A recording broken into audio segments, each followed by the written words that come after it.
This is Blonde on Blonde by Bob Dylan. Let's talk records. It is February 1966 at Studio A in New York City. Bob Dylan is cold, restless, and unsatisfied. He has just finished recording, but the sound in his head isn't coming together. After Highway 61 revisited and his infamous electric set at Newport in 1965, Dylan's formidable manager, Albert Grossman, set up a demanding 9-month tour for him. Dylan needed to hire a backing band. He turned to Canadian-American group known as Levon and the Hawks, later to become the band. They embarked on the grueling tour, facing crowds who wanted the old Dylan, not the loud electric one. Don't boo me anymore.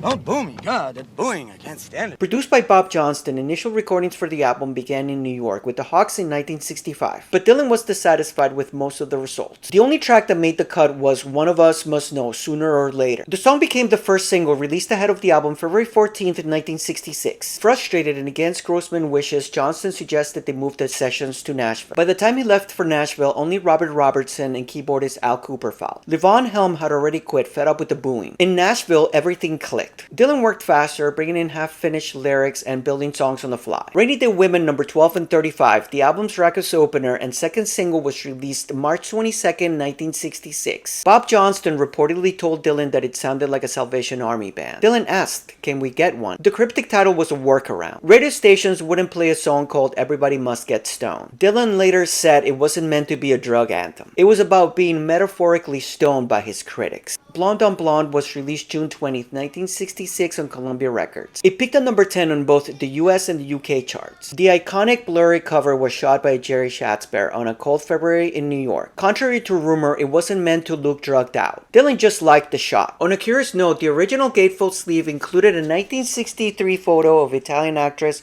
Claudia Cardinali. Cardinali objected to its use. As a result, it was removed from pressings after 1968. It reached number 2 on the Billboard Albums chart. I Want You was the third single, released June 20th, 1966. It reached number 20 on the Billboard Top 100. Just Like a Woman was the fourth single, released August 18th, 1966. Followed by Leopard Skin Pillbox Hat, the fifth and final single, released March 24th, 1967. Some say Just Like a Woman and Leopard Skin Pillbox Hat were about Edie Sedgwick. There is speculation that the title refers to either Edie Sedgwick or a famous blonde couple of the time, Brian Jones and Anita Pallenberg. Some even say it's an anagram, B.O.B. Bob Dylan later called Blonde on Blonde the closest I ever got to the sound I hear in my mind. It is now widely regarded as one of the greatest albums of all time. It was ranked at number 9 on Rolling Stone magazine's 500 Greatest Albums of All Time lists in 2003 and 2012, but landed on number 38 in the latest 2020 edition. I would not feel so all alone.